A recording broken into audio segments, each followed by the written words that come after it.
Our next keynote is on growth acceleration, integrating leadership development and well-being through coaching.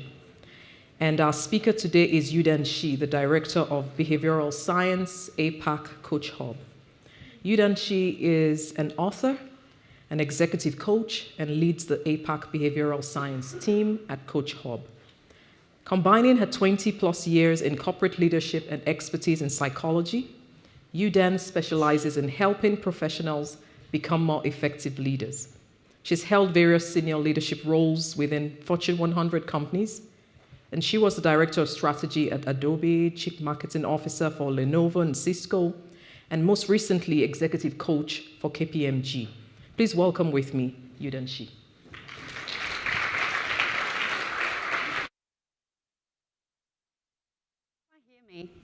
Even at the back? Excellent. So good afternoon. Thank you so much, and thank you for the intro. My name is Dan. I am the Director of Behavioural Science for CoachHub. So I'm here today to talk about how to integrate leadership development and well-being through the lens of coaching. Now, to be frank, my view on well-being has changed a little in the last 2 years.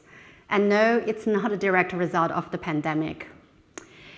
You see, my journey started when my health was failing about 13 years ago. I was a young executive in a Fortune 100 global tech company, and I collapsed one day in a taxi after a business meeting. And I had to be rushed to have an emergency operation to save my life. So naturally, as you could imagine, health and well-being has always been on top of my mind.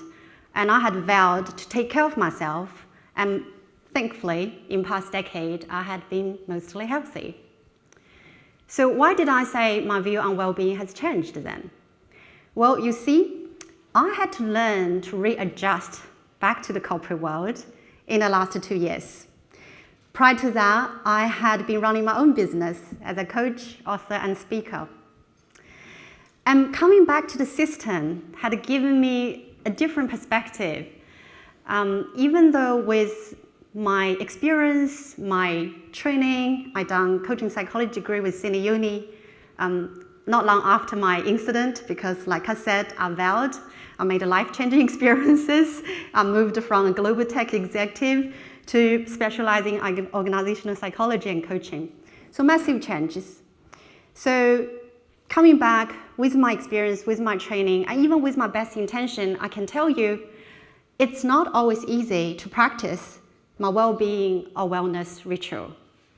And this has made me wonder, if someone like myself has struggled, how does everyone else do this? Because there's so many things is outside our control. Running my own business, of course, has its own challenges, but there's a lot of things within my control. In the system, I don't get to choose who's my boss, who's my peer, who's the people, on the other side of the world. So it is very different. So this little experience, along with everything happening around us in the world, we all know this, kind of has sparked my idea to give this keynote. So my intention is to explore some of the challenges I have observed in the recent years. Both leadership development and well-being are two initiatives that sit at the top of most companies' agenda. But I think based on my work and my colleagues from CoachHub, we work with all companies in Australia and globally, we have observed most time these initiatives are managed separately. At the same time, studies have shown that when wellness is managed separately as a standalone initiative, it has certain benefit, but it's limited, especially it doesn't really drive sustainable change or sustainable habits.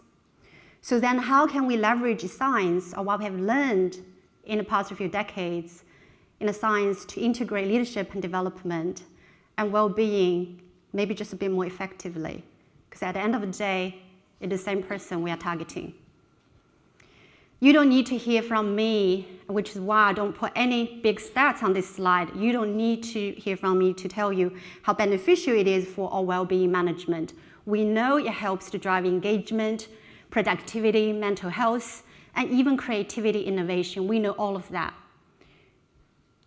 But when we think about and when we look about the money, the resource, the time we spend in wellness or well-being initiatives, like I said, a lot of time it's managed as a standalone practice. It has a program lead, it has a project lead, very different from, let's say, talent development and leadership development, which is natural. In big organizations, you tend to manage these things, under different stream. However, if you look at some of the studies, and this is one of the studies I've picked, but there's many studies there, that looked over 30,000 employees from this global company. These people were exposed to wellness initiatives such as yoga. By the way, I'm a big fan of yoga, so I'm not saying yoga is not effective. However, when you look at this cohort of 30,000 people exposed to wellness initiative and compared to these people who were not exposed within the same company over a period of time, there's no significant difference on things like absenteeism or job satisfaction. Out of most wellness programs, the one that stood out is the regular exercise, which a lot of people actually manage outside the workplace. When you look at a study from an integrative perspective, you also see there's a lot of well-being program that is already integrated into leadership development. And I'm only listed 2 studies here. There's numerous studies we can find. That is, when well-being is integrated into leadership development programs, the leaders are more likely to adopt sustainable practices, which means it can last. And it has effect not only on themselves and also on their teams, and it can help them to lead things like better decision-making, relationships, and job satisfaction. So this is significant, and as a researcher, of course, I'm interested in to know why, and why this makes such a difference when you could possibly, run 2 cohort under 2 initiative, or you run 1 cohort with this combined, why one is more sustainable than the other. Some of the assumption could be more simply, one is when you work on a singular wellness program, likely you are the one who's benefiting. You are not necessarily have this ripple effect to the teams and organizations you're working on. That is one. The second one is it could just be a virtuous cycle. If you're a leader, you have learned, picked up a lot of skills from your leadership development. You're leading by example, so now everyone else is going to try to be better at this. And this happens a lot, which is why we always talk about leader by example. And the final one is because by the definition of leadership development program, it is tend to be more practical. It comes back to your day-to-day management. So your change has to be a lot more integrated into your workflow rather than, do I have 45 minutes to find a wellness practice to do? The other thing, I think it's because well-being as a concept is quite broad and quite complex, and it is harder for us to really, nail it in a workplace. And so sometimes it's almost easier just to think about well-being from different perspectives. So wellness program, for instance, a lot of wellness program is mainly the physical well-being, plus a little bit of resilience, but a lot is physical well-being. But well-being also encompasses, as we know, emotional well-being and psychological well-being. In the simplest way, emotional well-being could be, anything that I'm someone who have maybe empathy or compassion. I'm a more emotionally literate leader. That's emotional well-being. And the psychological well-being could be things like I can display, presence. I'm more mindful. I'm more present. So they're all somewhat different skill set we're talking about here. And what happens is when we look at well-being, there's also 2 ways typically we are looking at how to tackle them. And one is a remedy. Is this a remedy? So remedy, what I mean about that, we live in a very messy and complex world. We all know this. So sometimes we use wellness and well-being as a way to counter the adversity thrown on us. So that becomes a reaction. So that's something that I had to do so I can feel a little bit better. I have a little bit of resourcefulness to at least manage the difficulty of work. Or it's a proactiveness.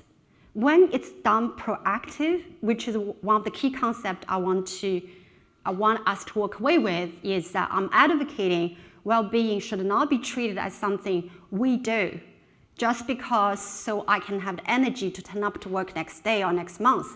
Well-being needs to be treated as an essential and proactive leadership skill, because leaders and managers or anyone who's influential in the organization does have influence on every single person around them as well. When that becomes an essential leadership skill, when we proactively learn exactly what that means to equip ourselves with emotional and psychological well-being skill as part of our day-to-day work, the ripple effect is going to be huge. Now, I have thrown in a few maybe big words or big study, big researches, but it really doesn't matter. What does really matter is what does that really look like? What skill set am I talking about when I'm saying emotional and psychological well-being should be treated as a skill, not just a state? Actually, none of these words on the screen is foreign to any one of us, but these are the typical emotional and psychological well-being leadership skill. So it's really about being emotionally literate. Simple things like, can I recognize, name my feelings, and am I okay to talk about it, of course, where it's appropriate? Do I have enough empathy when someone else is going through a difficult time? Do I have space for self-awareness and self-reflection, meaning, mindfulness, inclusive communication? We all have seen it. But this bucket, this kind of skill sits squarely under well-being skill versus the traditional leadership skill, like the strategy, like the vision, even like managing conflict, things like that. And we are not saying this is better than the traditional leadership skill. And the word we are trying to explore here is integrate. Is how do we integrate these different skill sets into our day-to-day work for ourselves and also for the people and the leaders we are working with. I really like this next bit of information. I like this word because there's so many ways you can describe the words I just shared with you. The first thing I'm sure can come to your mind is something even like the emotional intelligence work we have been doing in the past decades, but I really like this one. McDermott talked about mentally healthy relating style. In this context, I would like to reframe it to mentally healthy leadership style. So what that means is it's the type of leadership style that is actually advocating, helping, creating an environment that is mentally healthy, that advocates that emotional and psychological well-being. If you look at some of the words, it's still the same thing, open dialogue, emotional literature, diversity, inclusion, emotional warmth and bonding, psychological safety, if you can say it. But the focus is that this leadership style really help creating that positive, that thriving, that mentally healthy workplace. That no longer becomes a remedy just for me to feel good enough today.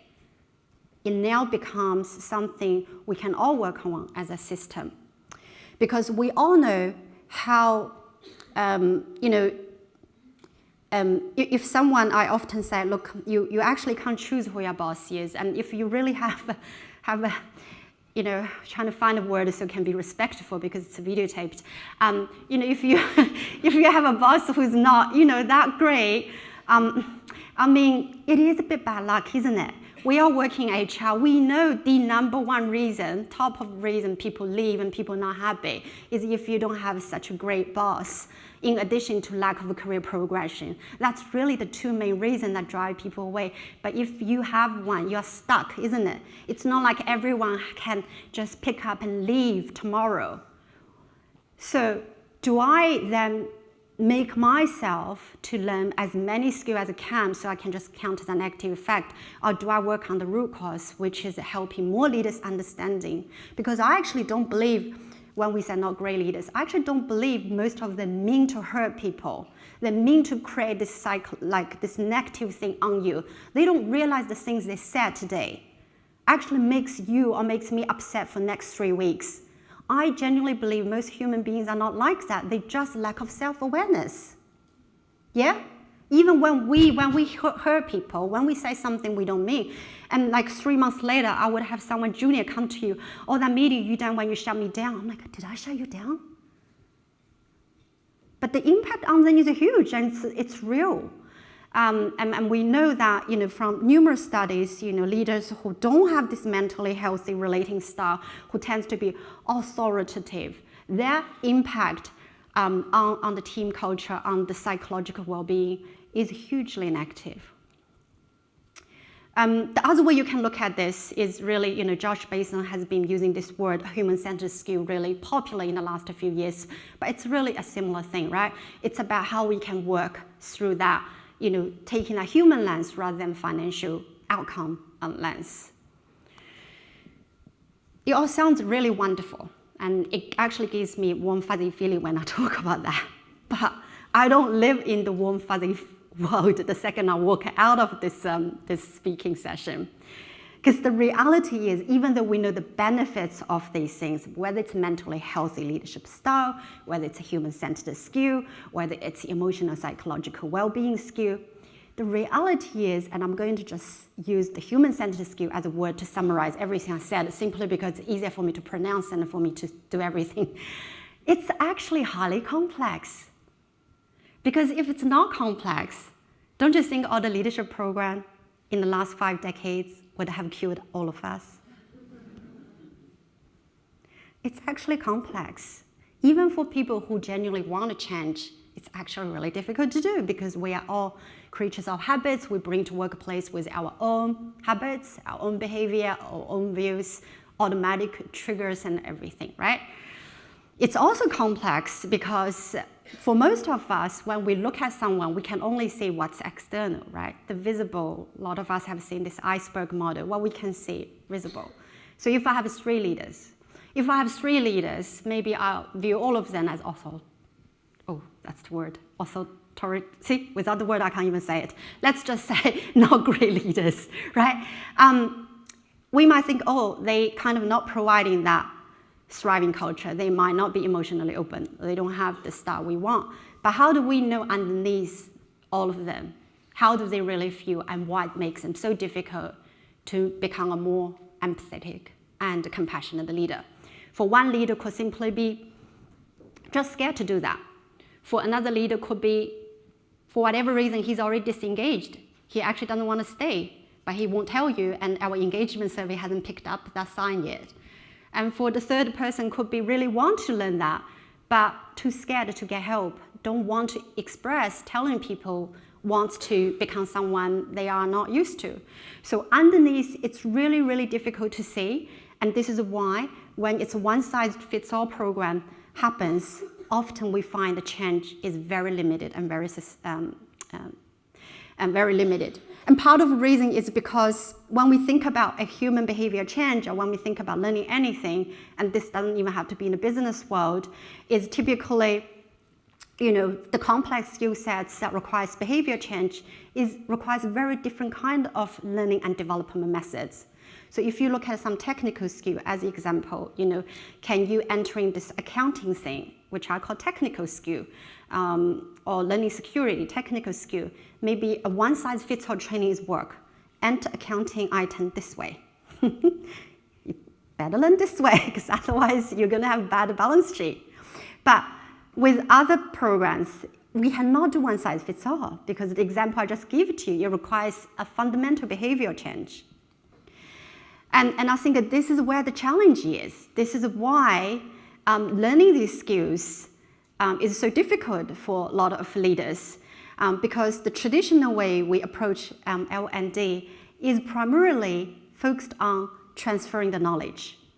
And if you think about it, based on research, we almost forget 70% of training content within 6 days after we have attended the training. This is astonishing. How much wastage are we thinking about here? 75% content if we do not implement 6 days after the training. This is why people might appreciate the program very much.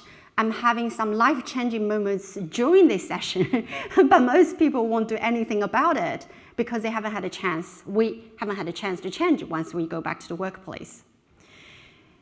And the reason is because all of these complex skills I mentioned earlier requires to acquire any new behavior, you need a cycle, what we call 4-step cycle, which is practice, which requires reflection, feedback, and you need to know how you're going, which is a measurement of your progress. And this is for any habit change. This is for any behavior change. Which brings me back to my keynote topic, through lens of coaching. Essentially, learning these things, the best way to learn is to learn in the flow of work. That would allow you to have your goal setting, have your reflection, have your mastery, have your application. I won't go into details due to limited time. I won't go into details what coaching is, what it is. But what I do want to share with you is decades of study have shown that when it comes to these complex human-centered skills I mentioned earlier that drive that emotional and psychological well-being, the coaching is really effective because it looks at the invisible in the iceberg model, because it looks like the personal needs and the motivation to change, and because it creates a space for you to practice and reflect and implement at work, day-to-day place. In fact, in one study shows 85% of managers who received coaching perform better than the one who did not receive in these skill sets, which is huge if you think about previously the learning wastage we talked about otherwise. There's numerous stats we have also done in a CoachHub, but the one I like the most is the last one, which is how well do the coaches are able to integrate their successful behavior. So we like looking at the application of that. And I'm not saying the one-size-fits-all program is not good. It actually has a great benefit in terms of bringing people to a certain level. But to get to the behavior change, to get to the mastery, we may need something else to go with training. I just want to share a quick study, and then it will be my time. My time is almost up based on the screen. So this case study, which we have seen a few times, working with my colleagues from CoachHub. This is an organization, really large organization in Australia. They initially wanted a traditional well-being coaching program. They work in a sector that has very high turnover, very high attrition, and very stressful environment. But we had a look, we were very fortunate, we were able to have a look at their pulse survey, their engagement survey, and just look at the trends in the last 12 months. And we were able to pick up there's some underlying issues that could enhance the well-being beyond the traditional well-being program. So we ended up designing a more holistic leadership program, and this one is mainly targeting the middle-level leaders program that combines both the traditional leadership skills and then the emotional and psychological well-being skills together. So how does that look like? So by the way, this is our holistic coaching framework from CoachHub. So the way the CoachHub framework is designed is we deliberately designed to tackle the two sides. On this side is the traditional leadership skill, performance, empowerment, and communication. And under each category, there's a number of focus areas. We call them focus areas. And then on the right side, we look at the person, you grow as person. So that's balance, presence, purpose. And again, underneath that, it's all a few focus area. And this one is based on the science of well-being and developed by Martin Seligman, so on the left side. And this is what it kind of looks like, and which really validates our point when we put the cohorts through the coaching program, and they picked a combination of focus area from both the traditional leadership development category as well as the emotional and psychological well-being category.